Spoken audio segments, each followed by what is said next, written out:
Okay, what you can see before you is not just Warlock magazine. You can see the first 3 copies of the original Fighting Fantasy books that I had as a kid.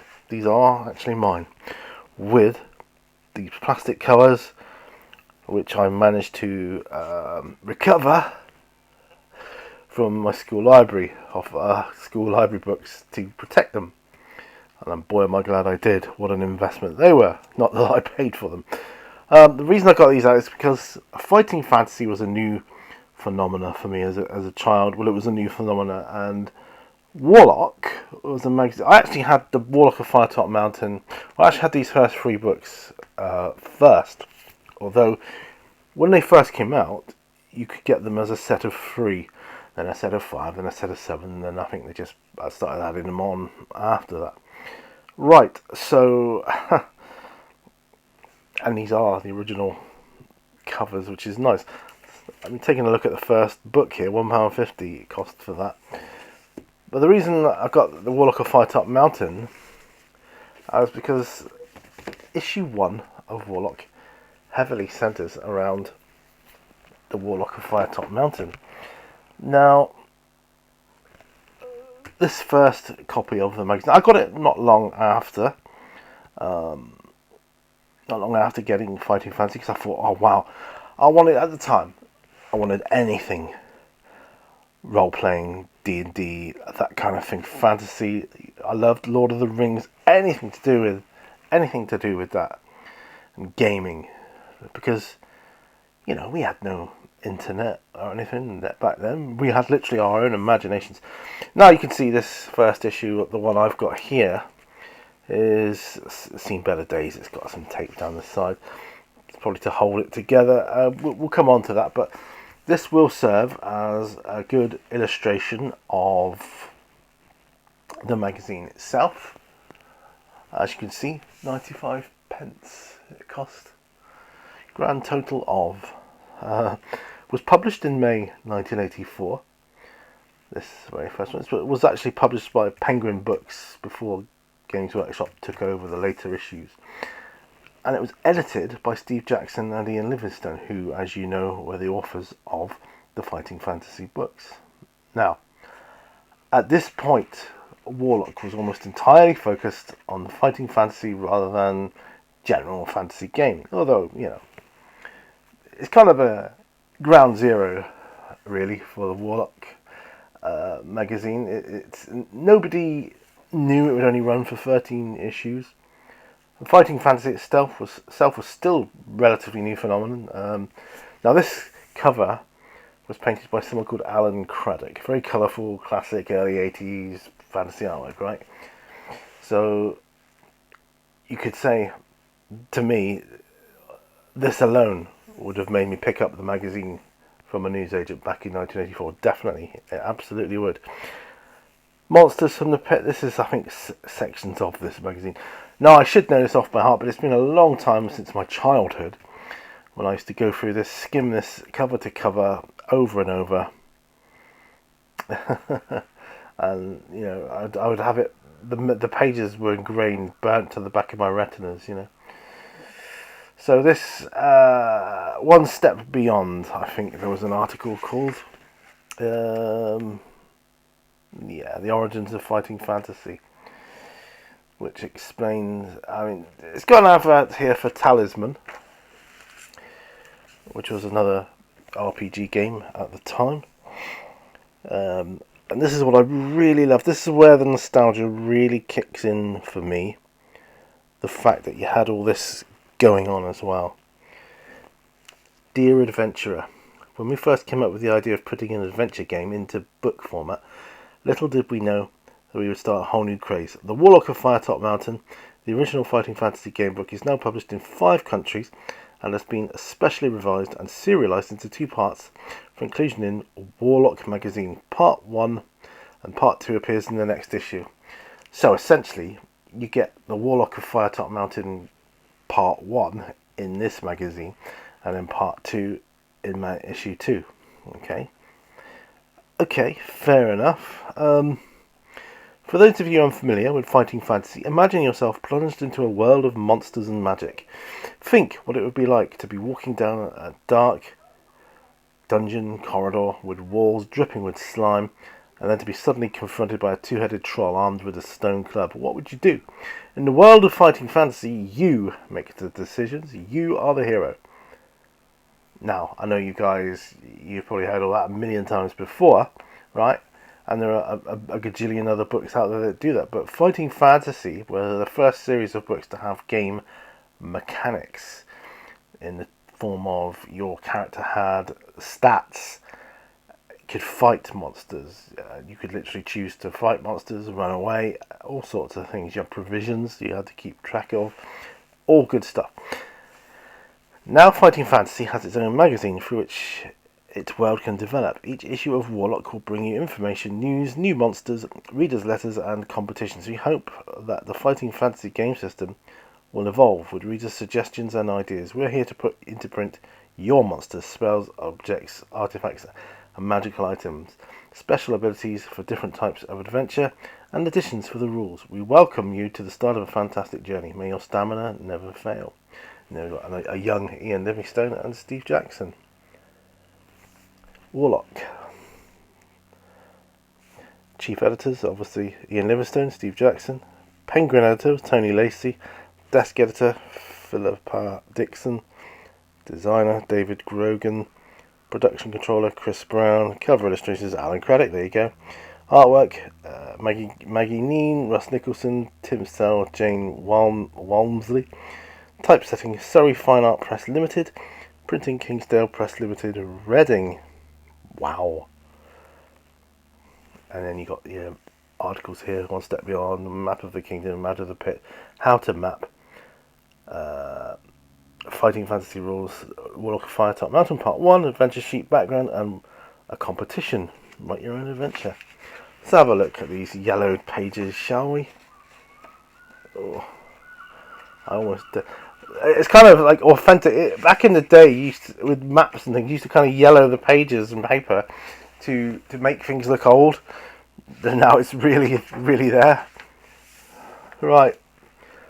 So, One Step Beyond is an article, really, which is important. I think this was an important part of this because it explained... well, it didn't only just explain the origins of Fighting Fantasy, but it introduced readers to the role-playing games, in general, and showed how close Fighting Fantasy and tabletop RPGs were in the creators' minds, and mentions up-and-coming Fighting Fantasy products. So, a lot of readers, and maybe you guys probably discovered role-playing through Fighting Fantasy before moving on to the bigger RPGs. I mean, that could have been a thing. And here, look, we have this map of Alanzia, the land of fighting fantasy. A little bit rudimentary at this stage, but you can see a few things on there. So, one of the first published maps connecting several fighting fantasy books together. So, at this point, Alanzia was effectively being treated as a whole new known world, and later publications expanded Titan and changed how the setting was presented. Now, for many people, this was the first indication that the books, like The Warlock of Firetop Mountain, Forest of Doom, Death Trap Dungeon, they shared a common setting, which was Alanzia. So, did you realise as a kid that all these adventures were taking place in the same world? I didn't. Well, I think I did. But obviously not the sci-fi ones. Out of the Pit, look at that, fantastic section. Now, this introduced monsters, like made up ones that weren't in Fighting Fantasy books at the time. So it introduced several monsters. It's a very popular section, apparently, because it inspired the book Out of the Pit, which I don't have currently. I never had it. I never owned it. Could be something I get in the future. But I remember looking at these pictures, sitting down with a friend of mine saying, oh, we could write our own adventure and we could include these in our games, in our book. We never did get around to it, but I mean, maybe we will, or maybe I will, in the future. And it was exciting, the whole monster lore thing was in the pre-internet era. It was because readers, obviously, like this competition here, readers were invited to submit their own monsters, which was fantastically exciting. It really was. And I loved anything that expanded the world beyond the books themselves. I really did. Now here's a great section. Really, really good. How to map. Now this might sound boring today, but it was a big, big deal. Because back in the day when these were a thing, if you got lost in a dungeon, there wasn't a website waiting to help you out. There was no internet, there was no website, no fandom things. You were on your own, so you had to learn how to map. And this was the section that told you exactly how to do it. Brilliant. Mapping. It was considered an essential fighting fantasy skill, and it was. I mapped several of the books I read. And I can safely say that books I didn't map, I never completed. Because you play through them more than once, which is the beauty of these books, right? So, before online maps and walkthroughs, drawing your own map was basically the only way you could solve a game book. I mean, Firetop Mountain, in particular, becomes much easier if you map it, much easier. And this gave you like all you needed was graph paper, and this gave you a nice little sort of legend, as it were, you could use. You make your own up if you want, but using mapping paper, it was great. You could do that. Definitely an essential part of the whole phenomenon. Okay, let's move on. This is the rules of fighting fantasy, but I mean they really weren't difficult. They really weren't. Very easy. And this is all covered in each book separately as a separate thing. It would tell you, like if I pick up, say, the one I've got on top here, which is the Forest of Doom, but it doesn't matter. At the beginning of each book, it will tell you all the rules, how to fight creatures, and what it's got in here. We'll just reiterate this, basically. But you have it here as a magazine, which is good, and essential for getting you into it. Right, now, look at this, look. The Warlock of Firetop Mountain itself. Interesting fun fact, it was very, very rare you actually came across the Warlock himself. He doesn't make a big... He only really has a bit part in the game itself. I mean, he is there, but, you know, it's so easy to just not get to him or bypass him. But you'll see that if you actually play the games. So it talks about equipment and potions there and hints on play. It's just like the generalised rules, okay? So this wasn't a brand new adventure because Warlock of Firetop Mountain was already out. And this is just that. It's almost the same, pretty much. It's the magazine adaptation of the Warlock of Firetop Mountain. It covers approximately the first half of the adventure. There was some revised material and presentation changes, but not a lot. And obviously readers had to wait for issue 2 to continue the story, which is a great way of getting you to buy the next issue. Not that I would have needed any extra motivation, because that's just something I would have done. I mean, imagine you get to the end of the adventure and you're on a cliffhanger. You've got to wait for the next, a monthly. These magazines. This is your adventure sheet or your character sheet. As you can see, very simple. Skill, stamina, luck. Items of equipment carried. Gold, jewels, potions, provisions remaining. Monster encounter boxes. Now, monsters came with skill and stamina. So skill and stamina, that's how you fought. Okay, so you roll a dice, you add your skill. Whoever got the highest won the battle. Basically, and then as your stamina got down to 0, you die, basically. You could up your stamina with the use of provisions and potions, and you could reduce damage by making a lucky roll, or increase damage by rolling luck and things like that. And there were other places where you got to use luck. I'm not going to tell you here where how that happened. It happened just incidentally. Here we've got the classic artwork. How beautiful! It was nice, I remember, to see this in fully realised magazine form rather than just a book, because you could make out details in the pictures better.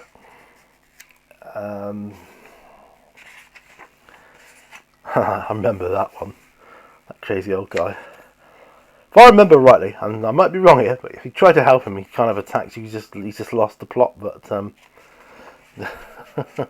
loads. I mean, clues strewn all around. Portcullis, switch lever do you pull? Blah, blah, blah. Rest ye here, weary traveller. These are all classic, and this room here with hands and stars on the floor. These are all classic D&D puzzles that DMs would put into their games. Quite bizarre, some of them. Really, really quite bizarre. Really quite bizarre. So, again, beautiful artwork. I just loved it. Just go through here now. Some zombie-like characters there. Monsters to fight. Blah, blah, blah.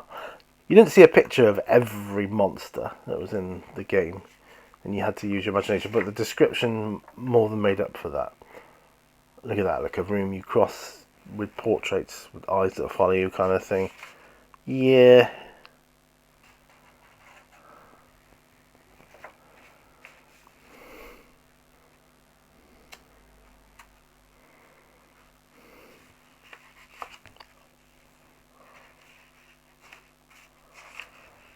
Okay. Skeletons working on something. I remember thinking I wish they'd made that picture big, because the picture was actually bigger in the book. That was a good picture. But that's alright. Look at that. The giver of sleep to those who never can. I think it was like a poisoned arrow or something. Amazing. So the advertisements, going back to like Talisman and all that, made the nostalgia trip bigger too. So obviously gave you other options for other games to try and look out for. Early Fighting Fantasy adverts. Now, they obviously had the set of 5 books out at the time, but they originally, I think I saw them advertised on a children's program. It was either called Magpie or Free Time or something like that. There was only 3 out at the time, and I bought all 3. But then they brought out a box set of 5. So you had the Warlock of Firetop Mountain, the Citadel of Chaos, Forest of Doom, Starship Traveller, which was a sci-fi one, which was totally different to the others, and the City of Thieves, which was it was a really dark one, I thought. But so competition here. That create your own adventure and win a first prize of publication and £100. 5 runner-up prizes of £20 each are also to be won.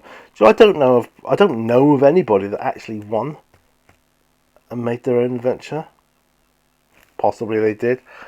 Possibly they just got ideas from people. I don't know. Put it in the comments if any of you know. Please let me know. I'd be very, very interested to hear that. So these adverts for the Fighting Fantasy books. So dare you take up the quest. Oh, and of course you could get these some of these on your computers at the time, your home computers, for the Sinclair ZX Spectrum Warlock of Firetop Mountain computer pack. How awesome is that? The fact that you could put it on your computer. I do remember making computer games, not written out, but on my computer. I had a Commodore 16 at the time. I was writing games, typing games for this kind of thing. Also, sorcery was another thing. And these are the sorcery books. Shamantanti Hills, Care City Porter Traps, A sorcery spell book. I mean, these are. Yeah, I mean, these were marketed as a more mature line of the main fighting fantasy books. So these were kind of marketed as fighting fantasy books, but for adults. They were harder, bigger, a lot more difficult. So that's what drew me to them as well. I think I kind of earned my spurs, as it were, or got my sword embedded in these, because I played these to death, all these books. There we go. So that's the Warlock, the magazine based on the fighting fantasy books. So what strikes me most about this first issue is how it felt like fighting fantasy was still discovering what it wanted to become. You got the first map of Valansia, beginnings of Out of the Pit, Firetop Mountain being serialized, readers being encouraged to create their own adventures. And looking back now, I can see the foundations of a lot of fighting fantasy history being laid right here. So that really is what I think on this first issue. Really, it's one. I mean, the series. Is there any other like interesting sort of little facts I can give you? I don't know. Just got to remember, I guess, really to take away that there was no website, no YouTube, no internet, so no PDFs, no one to help you with like mapping and that. The magazine itself, I mean, compared to modern magazines, it feels, if you read it, I guess, feels like a homemade magazine. I guess more like a fanzine. Excuse me. Yeah, it feels like a fanzine. In the way that you've got a lot of reader involvement, competitions, requests for monster subscriptions, encouraging you to create adventures, and it made it feel more personal. I guess that did. So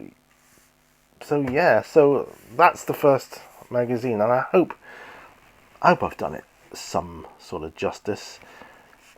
I'll say, as a piece of nostalgia, it's second to none for me with fighting fantasy. They are something I am intending to revisit, definitely, and see how they hold up to me now as an adult, as opposed to me as a kid, I guess. But there you go. So that's Warlock, Fighting Fantasy Magazine, issue 1. Please give the video a thumbs up if you liked it and you want to see more of this kind of thing. I do intend to do all 13 issues if I can get my hands on them, or even if no matter how bad a condition they're in, like as you can see here. I will try and get the best conditioned ones I can. Like for instance with this one, I will try and get a better condition one and just keep them somewhere safe. Then I can use the older, more knackered ones to just work with, and I'll do that. I mean, 95p, it sounds cheap, but I suppose it wasn't back then, back in 1984. Yeah, so... But was it worth it? For me, yes, definitely. And as I said earlier, it only ran for 13 issues, so... I mean, one question you could ask is, why did it only run for 13 issues? So hopefully, as I go through each issue, it might be interesting to see if there are any clues as to why. And follow me along for the reason. I will do my best to try and discover why it only ran for 13 issues. So that could give us both an angle on which to use this series for our own advantage. So Any other information I get, I will put out to you in the form of the next video and subsequent videos on Warlock, the Fighting Fantasy magazine. But as I say, please give it a thumbs up, share if you can, and yeah, until the next time, I'll see you guys out there. Thanks for watching, and bye bye.